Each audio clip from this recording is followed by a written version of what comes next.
what to do when you and your partner bring out the worst in each other. So 3 powerful tips to improve your marriage today. So I think most married couples, regardless of how long you've been married, or regardless of how fulfilling your marriage is, maybe you have a really good marriage, maybe you have a marriage that you feel like you're struggling in. Either way, all of us at some point hit that point in a conflict where we do. And this is something that unfortunately does happen. What do you do when that happens? How do you avoid it? How do you deal with it? Can you deal with it? Well, the good news is you absolutely can.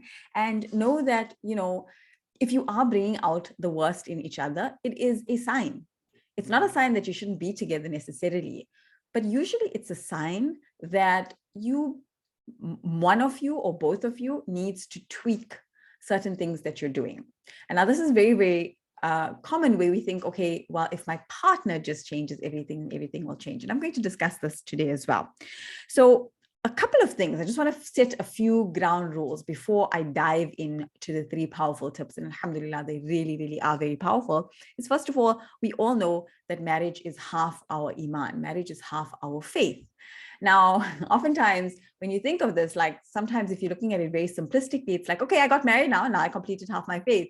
I don't really see it that way. For me, marriage being half your faith means that in being in a marriage, it will bring up things within you. It will bring up things within your partner. You will be tested. You will be a comfort to each other, but you'll also be a test on each other. And in times of conflict, sometimes that can really ring true. So is it not more then that marriage is half your iman because of the personal inner work that it actually brings up?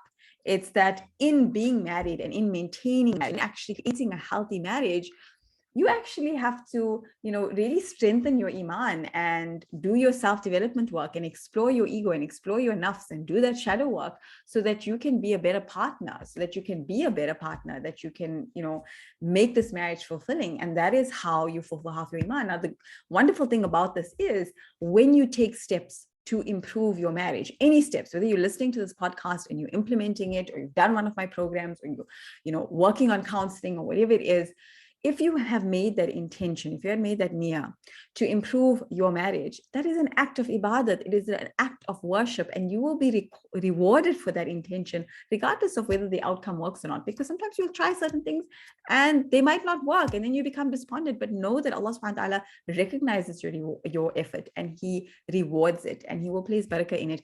And He will, when you're doing it with that intention, He will guide you to the best way.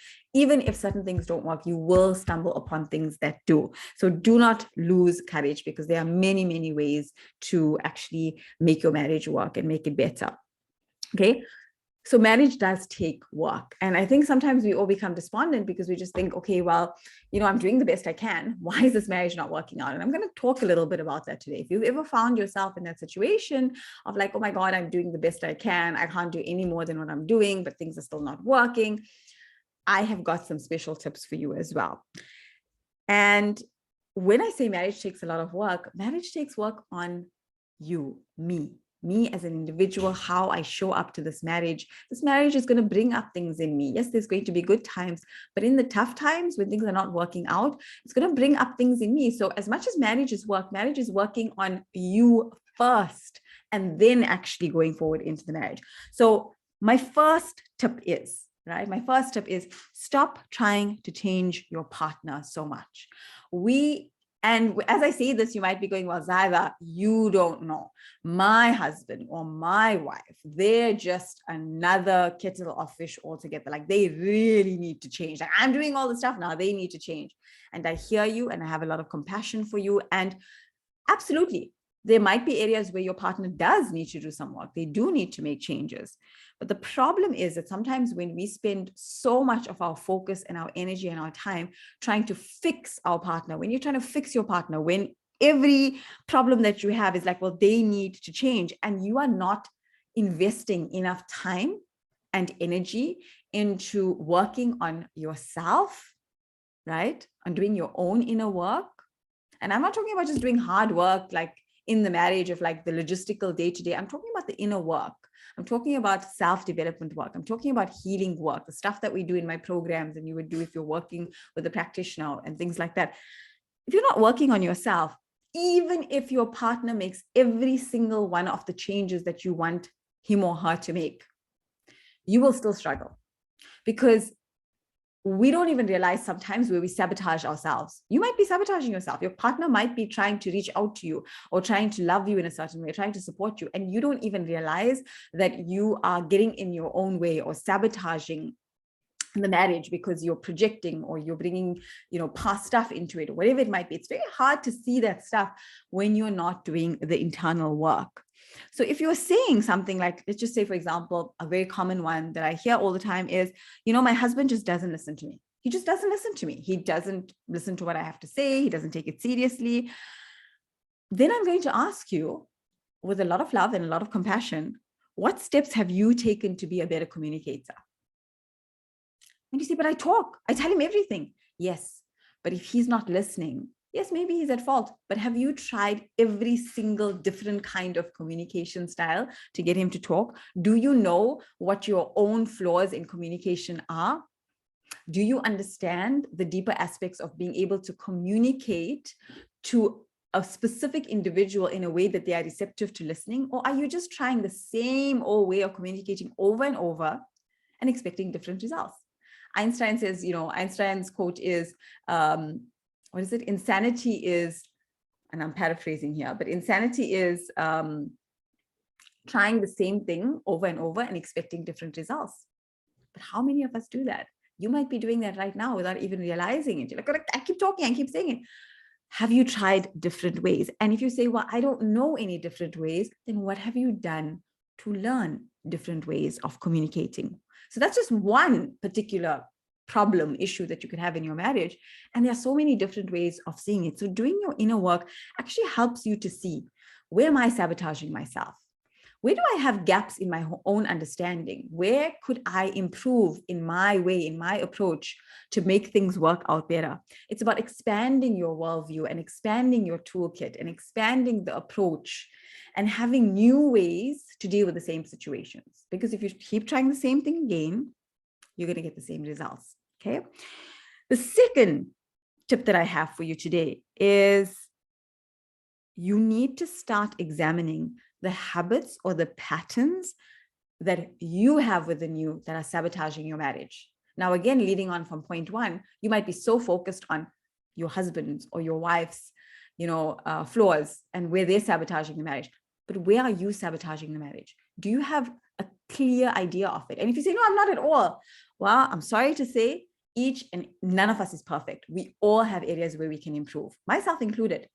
So if you don't at least recognize or understand where you might be going wrong, how are you going to change that, right? Allah subhanahu wa ta'ala will look at your efforts and your intention of trying to shift yourself. So a really beautiful dua to make is to ask Allah, Ya Allah, help me to improve my marriage and shift within me, heal within me, whatever needs to be healed in order for me to experience the kind of marriage that I want, to experience the kind of love and intimacy and closeness that I want in this marriage. Ya Allah, guide me to the tools and the behaviors that will help me to improve this marriage, that will help me to improve myself so that I can improve this marriage. Okay. And then stay receptive and open. Sometimes we say, okay, we make the dua, but you also have to take action. So, take that time to educate yourself, to find out more, to figure out new ways of doing things so that you can experience something new. We all have certain habits and patterns. Yes, your partner has them, but you have them as well. And you are responsible and accountable for making yours work. And if you're saying, well, when he changes or she changes, that's when I'll change. You know what? You're cutting off your nose to spite your face, unfortunately. You don't realize, and I see this so commonly with my students and clients, is they don't realize until they do it, they don't realize how powerful it actually is to start with yourself first. And sometimes, in so many instances, I've seen this over the years of doing this work, is when one person actually does the inner work, it makes such a massive difference to the partnership. It makes such a massive difference to the relationship overall, just by one person doing that. And what happens is, as you start doing that, as you start shifting and growing and up leveling, your partner will kind of, they'll follow suit in their own kind of way, but you've got to start with you first. You're waiting for them. Nothing is ever going to change. It has to begin with you. And that means looking at the habits and patterns that are sabotaging you. And one of my mentors, he has this beautiful quote where he says, the sharpest knife cannot carve its own handle. So oftentimes you might say, well, how do I figure out what my habits and patterns are? Oh, I think I know what my habits and patterns are. But sometimes you need someone who is unbiased and neutral to point that out. And that might be in the form of a practitioner, a facilitator. It might be in the form of joining one of my programs, because in my programs, alhamdulillah, in Relationship Revolution and Boundaries Evolution, people have the most amazing breakthroughs where they realize, oh my gosh, I didn't even realize that was a problem that I was bringing into the relationship. And when they change that and they shift that, they heal that, they just experience like this whole new shift in their relationship and in their marriage. So seek that out, right?